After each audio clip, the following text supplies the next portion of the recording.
Luis Olival, yo les voy a hablar de la vía nerviosa óptica. Es primero que está compuesta por tres estructuras principales: la vía óptica anterior, el núcleo genicular lateral y la vía óptica posterior. Entonces empieza aquí, en la retina, que es una capa que tiene en su exterior conos y bastones, ¿okay? Que son células fotorreceptoras. Ellas se van a encargar de transformar el estímulo lumínico a impulso nervioso, ¿okay?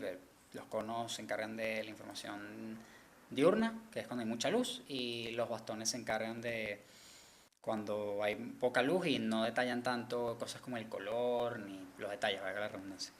¿Okay? Esta información, una vez que es transformada por estos fotorreceptores, va a llegar a unas células bipolares. ¿Okay? Y ahorita en nuestra próxima parte, que es el punto ciego, en el punto ciego lo que va a ocurrir es que es un espacio que no tiene fotorreceptores, es un huequito de 1.5 por 2.5 milímetros, y aquí es donde estas células bipolares se van a conectar con unas células, más células ganglionares, y es donde esta información se va a pasar para poder seguir su camino. ¿Okay? Vamos a llegar a los fascículos ópticos, que aquí una cosa que ocurre ya desde los fotorreceptores es que la información queda en como dos ramas, ¿okay? Que aquí lo pueden ver en azul y en rojo. La azul es de la hemirretina nasal, y la otra es la hemirretina temporal, ¿ok? Una cosa que puedo decir de esto es que la nasal tiene más que ver con la percepción de lo que se está viendo, y la temporal es más para los movimientos, ¿ok? Eso ya más adelante lo explicaré mucho mejor que ahorita. ¿Ok? Entonces él lo que va a hacer es va a organizar esto en fascículos y va a seguir su camino hasta el nervio óptico, que este camino se va yendo haciendo más grueso porque se va mielinizando, ¿ok? Tiene más mielina y por eso es más grueso que te puedo decir. Pues llegamos aquí al nervio óptico, que es esta parte de aquí, el nervio óptico o par craneal número 2. Es la parte en la que vaya a estar la información que llega de la retina para poder ser enviada al núcleo genicular lateral, que está en el tálamo, que es para poder empezar a procesar la información. ¿Okay? Una cosa que pueden observar aquí es que bueno, hay uno para cada ojo, y después cuando llegamos al quiasma óptico, observan aquí una X, que es que la información de la hemirretina nasal se cruza, ¿ok? O parte de ella al menos se cruza. Aquí se puede ver mejor que no se cruza toda, aquí, bueno, demuestra que se muestra completamente. Parte de ella se tiene que cruzar, ¿ok? Para el hemisferio contrario. ¿Okay? Después vamos a llegar al tracto óptico, que es que una vez esto se cruza, él lo va como a poner en la misma vía y después lo va a separar en unos caminos para llegar a donde tienen que ir. Porque no todos estos axones van a llegar al mismo lugar. En su mayoría, todos van a ir al cuerpo geniculado lateral o núcleo geniculado lateral. Pero algunos van a ir aquí, que es el conículo superior, que es esto de aquí, ¿verdad? Que tiene que ver con funciones motoras del ojo como tal, y una pequeña parte va a ir al la parte retinohipotalámica, o sea, bueno, va a entrar el tracto retinohipotalámico, va a llegar hasta el hipotálamo, una parte específica que se encarga del reflejo referente a la luz con la pupila, ¿ok? Eso va a pasar por aquí hasta que llega al cuerpo genicular lateral. Y en esta lámina vamos a observar que cuando llega, ella se primero va a separar un poco la información. Podemos ver aquí una cosa que dice vía magnocelular y vía parvocelular, y bueno, aquí ves células K y estas cosas. Esto básicamente es que cuando la información llega aquí, que cabe destacar, el núcleo genicular lateral es el centro primario de procesamiento de la información visual. Okay, de hecho aquí sí hay, antes de que esto llegue incluso a la corteza, la parte occipital, aquí ya empieza un poco el procesamiento de lo que se está viendo. Okay.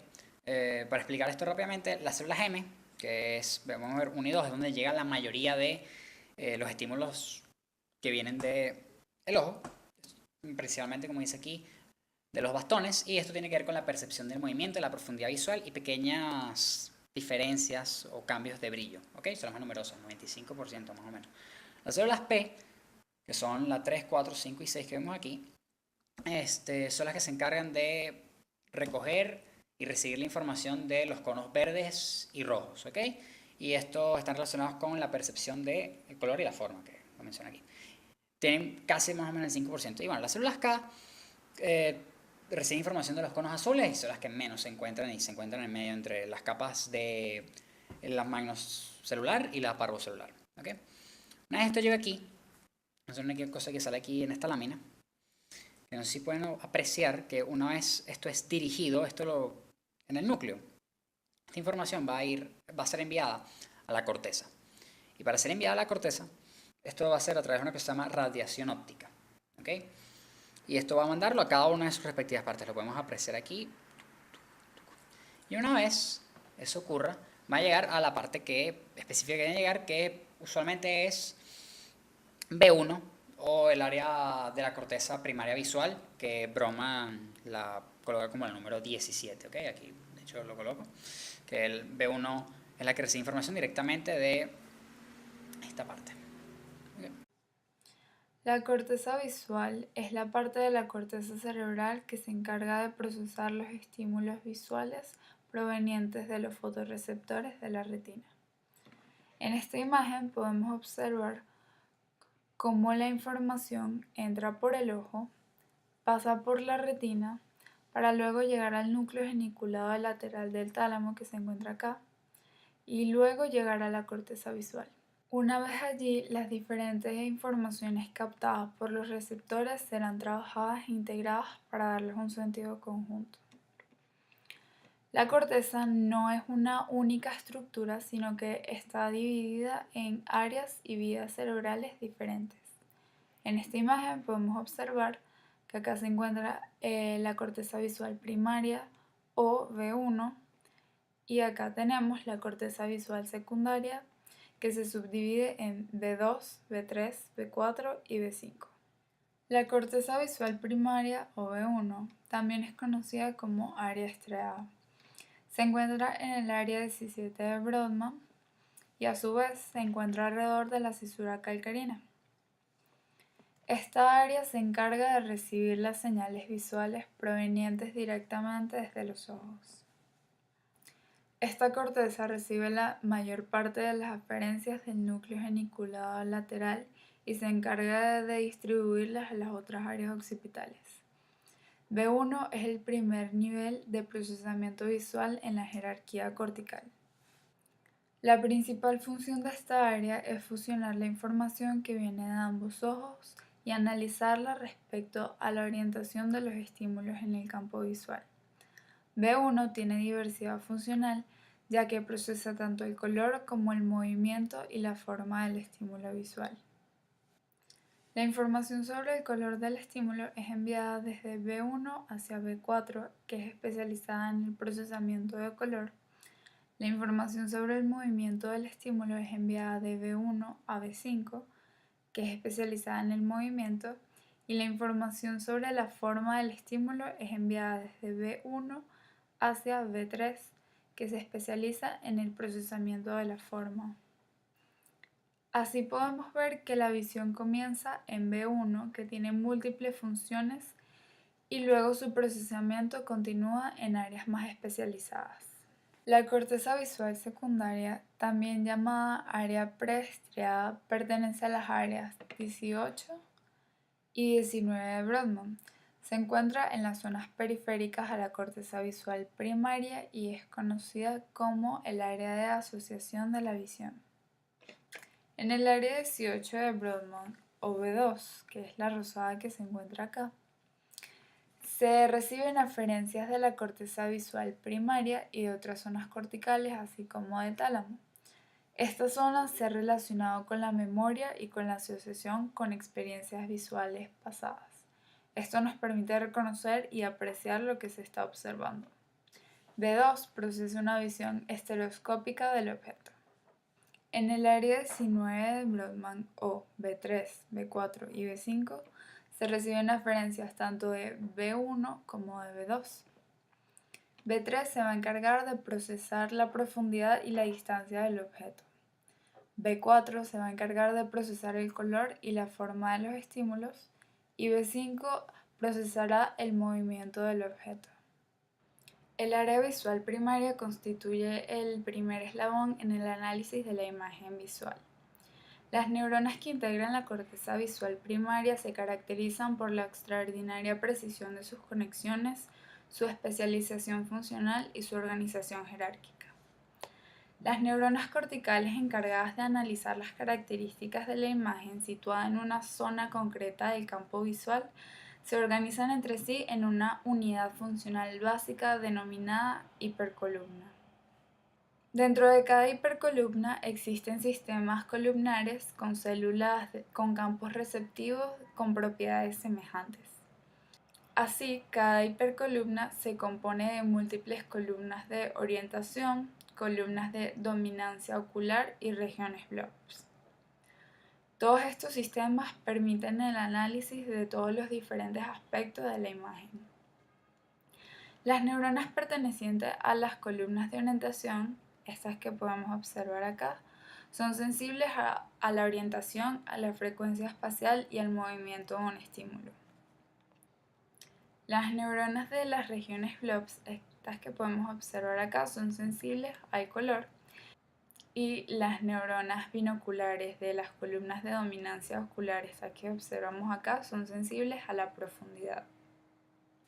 Desde las áreas visuales primarias en los lóbulos occipitales, la información recorrerá dos caminos por medio de los cuales nos podremos enterar dónde se encuentra un objeto y de qué objeto se trata.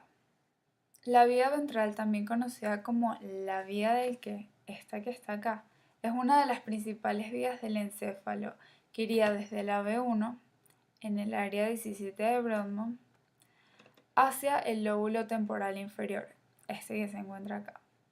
Forman parte de ella áreas como la B2 y la B4, y se encargan principalmente de observar la forma y el color de los objetos, así como la percepción de la profundidad. Asimismo, en esta vía donde los estímulos pueden ser comparados con los recuerdos al pasar por la parte inferior del lóbulo temporal. En lo que respecta a la vía dorsal, esta se encuentra por la parte superior del cráneo, yendo desde el lóbulo occipital hacia el lóbulo parietal. Es denominada la vía del dónde, ya que trabaja especialmente con aspectos tales como el movimiento y la localización espacial de los objetos. Destaca la participación en ella de la corteza visual 5. Esta corteza permite visualizar dónde y a qué distancia se halla un estímulo, si se mueve o no y su velocidad. Normalmente se piensa que el color es una característica fundamental de los objetos, pero en realidad el color va a ser resultado de procesos biológicos que se desarrollan en los ojos y en el cerebro. Las células fotorreceptoras de nuestra retina que captan las diferentes longitudes de onda se llaman conos. Solo tenemos tres tipos: las sensibles a la longitud de onda correspondiente al rojo, al verde y al azul. La combinación de estos tres colores es lo que va a dar resultado a la gran variedad de colores que podemos captar. Estas longitudes de onda son procesadas como impulsos nerviosos y viajarán a través del nervio óptico hasta llegar al núcleo geniculado lateral para luego llegar a la corteza cerebral. La percepción del color es consecuencia de la actividad de neuronas complejas del área de la corteza visual B4 y B8 que son específicas para el procesamiento del color. El iris dispone de dos músculos. Primero tenemos el músculo esfínter, que presenta radios que se dirigen desde el borde periférico del iris hasta el borde del anillo.